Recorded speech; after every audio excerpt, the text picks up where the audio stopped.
G'day trendsetters, Greg here from Fishplate Films, and welcome back to the Workbench. And today we are looking at the Atlas Genset Series 2, the upgrade from the first genset they brought out. It's been out for a little while now, but I thought it was about time that I put some Tsunami decoders in my two Atlas gensets. Now, before we go any further, this is rather a poignant sort of thing, because this locomotive here, which is 1293, and its sister loco 1294, I got them from Trains Etc. in Tehachapi. A good friend, Bob's from Long Shadows Model Trees, took me out there to introduce me to the owners, and we went to Kelsey's Cafe and had brekkie there next door. And the sad thing is that Trains Etc. is closing at the end of April 2017, only about 5 weeks from now. So it's about time I get these decoders in, because these locos, this one and a sister, have come all the way from Tehachapi, and it's pretty cool to have a loco on my layout, two locos on my layout that I bought not only from Tehachapi, but from a model train store that's been around for decades. And the owners, Ed and Linda, Fast Eddie, did me a good deal on these two locos. Ed and Linda are retiring. They're in their 70s, so I think it's about time they did. And thank you very much, Ed, for the good deal on these, and we'll have these running on the layout before you guys shut your shop. So let's get into these, get this decoder in, and get them on the layout. Now these are a great loco. They're really well detailed for an Atlas train man. They're really up with their Master Series as far as detailing is concerned. The Series 2 as opposed to Series 1, a couple of things different. This part of the hood here on the Series 1 goes straight through. It's angled here on the Series 2, Genset 2.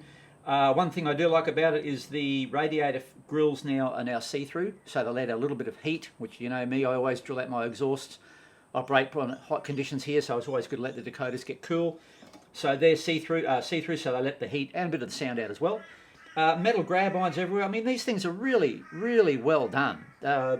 Really nicely detailed. All the hatches are really well detailed.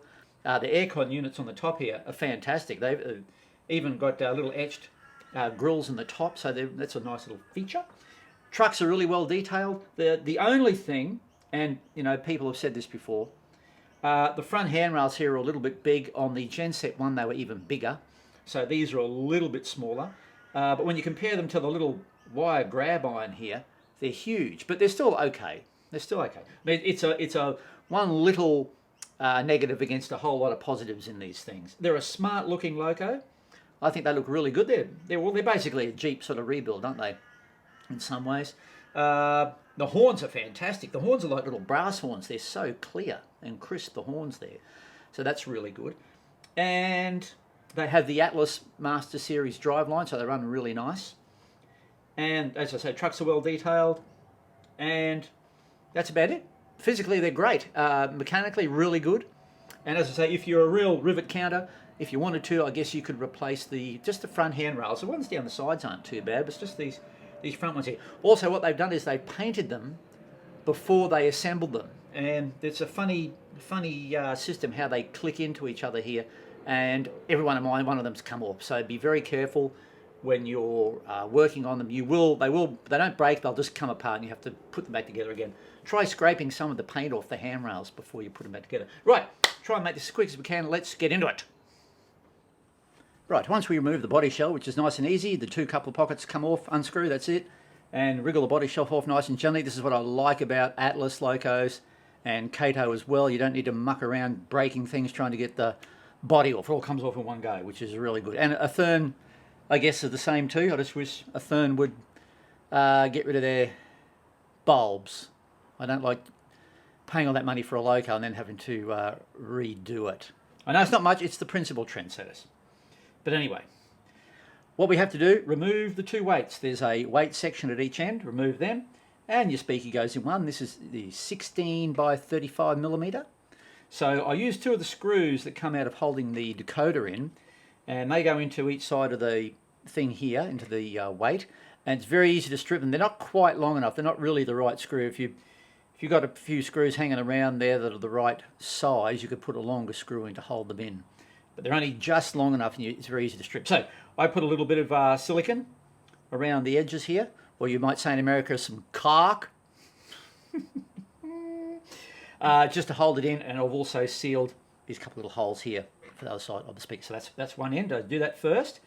The other end, you have to put in the silly little capacitor off the decoder, and Soundtrack say use some double-sided tape. I wouldn't trust that with double-sided tape, because if that capacitor falls down, it falls down onto your drive line, and you don't want that. Also, while you're mucking around with that, tape the two wires for the capacitor up with some Kapton tape, because you bend them a couple of times, flex them, and they will break off the decoder, and they're a pain to put back on.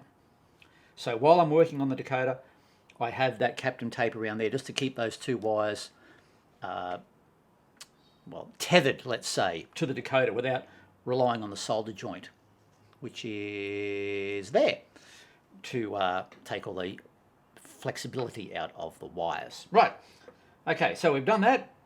These are dry now, so we'll put these back onto the loco, and then we can put the decoder in.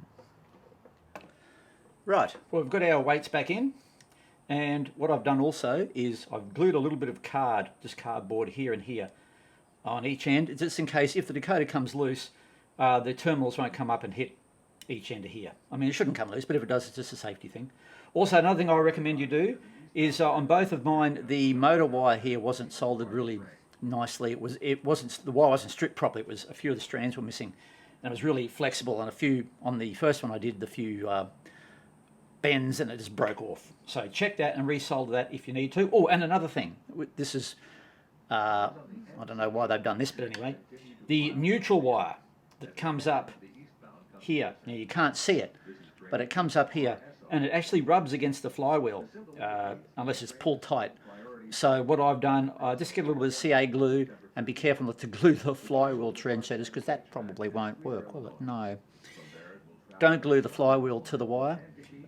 Glue the wire to the side of the motor there, and just press it up. That just stops the wire from rubbing against the flywheel. But that's only little things, but they're maintenance things that will stop you having to take it apart later on. Right, so we'll get the also, what I've done here. Now this is up to you how you do it, but I've put a couple of bits of double-sided tape here and the other end. Now I leave it off here so I can stick the motor wires through a little bit more. It's up to you how you do it, but that's where the double-sided tape will go, and that goes on to our two little shelves here and here. So we'll do that and we'll come back. Okay, here we are with the decoder installed. Now one thing I must mention is that Tsunami recommend you put a 1K resistor on each one of the 4 lighting function wires. So all your commons, all your reds go together, there and there. And of course your 4 lighting functions, you've got 2 ditch light functions, one front and rear ditch lights, and headlight and backup light. Each one of those is on a little LED card, which I thought it does have resistors on, but apparently they're not enough. So I did do a current test, and it was only drawing 7 milliamps, but for some reason my first decoder that I tried in this didn't like it without a resistor. So I've done what Tsunami say and put a 1K resistor. That you just need the 4 resistors on each of the function outputs. For there's 6 LEDs in total, 2 on each ditch light and the front and rear backup light, but you only need 4 resistors. So that's easy enough. That goes on these black wires here, and there's not a lot of room. When this lid goes on, when the body goes on, there's virtually no room between the top of these weights here and the body. So putting the resistors in, I had to try and tuck them in. There's one on the board there. There's another one tucked in up there. This one here is tucked in along the side. There's another one tucked in there. So the body, the hood, sits very close to the decoder. So it's a bit fiddly to get everything in so you don't start squashing wires and everything. But other than that, it's reasonably straightforward, but it's, it takes a bit of time. And the next thing I have to do is tidy up all these wires to make sure that they don't foul when you put the body on. This Kapton tape is really good. It's expensive, but it's really, really handy. Make sure you have lots of bits cut, ready to flick on when you're trying to hold all the wires in. So we'll get all this tidied up, and we'll put the body back on, and we shall see what it's like. They are very quiet, trendsetters. That's the nature of the beast of these things. Okay, trendsetters, there we are. We've got it all together. Need to put some couplers on it. But took a little bit of mucking around. As I say, it's not a lot of room in there. Atlas do a good job of squeezing everything in, and it's great how they made a space for a speaker and all that sort of stuff. But there is not a lot. There is no room, virtually an eighth of an inch or less. You know, a couple of mil between here and the weights and all that. And you have to fit resistors and all that sort of stuff in. So probably took me half an hour to get all the wires nice so I could fit the body on. Now, whatever you do, if you're having trouble and you're fitting the body on, the couple of pockets won't slide in and you have to push down, then there's something wrong. So don't force it, because you could break the decoder or short a wire or whatever. All right, so we'll put some couple of pockets on and should be ready to go onto the layout.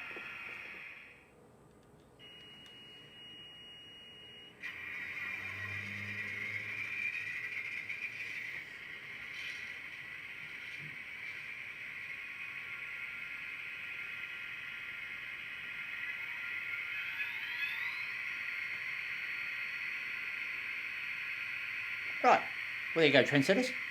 It's in, all the wires are done. It took me about probably 45 minutes to an hour to get all the wires flat and level. Remember, there's no room up here for the wires to run, only about a couple of mil. So, but you know, apart from that, it was 4 hours I'll never get back. Oh, now, I remember, had to put the right shirt on. There we go. Fast Eddies, Trains, etc. and Linda. So this will be on the layout within a week, and we'll do a video of this one and its sister on the Birdwood sub.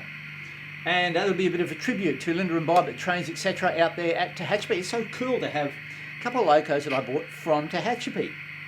So there you go.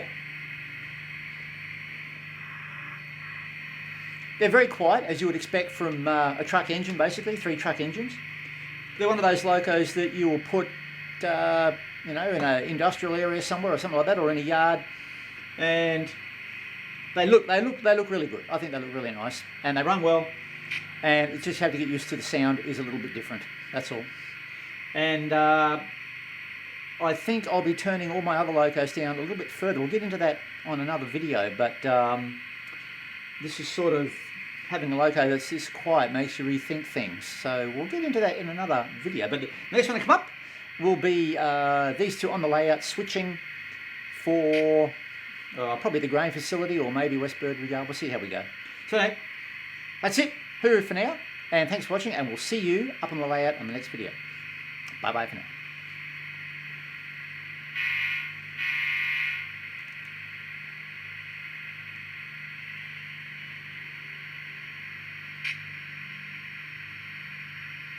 These settings straight out of the box, haven't adjusted any CVs yet.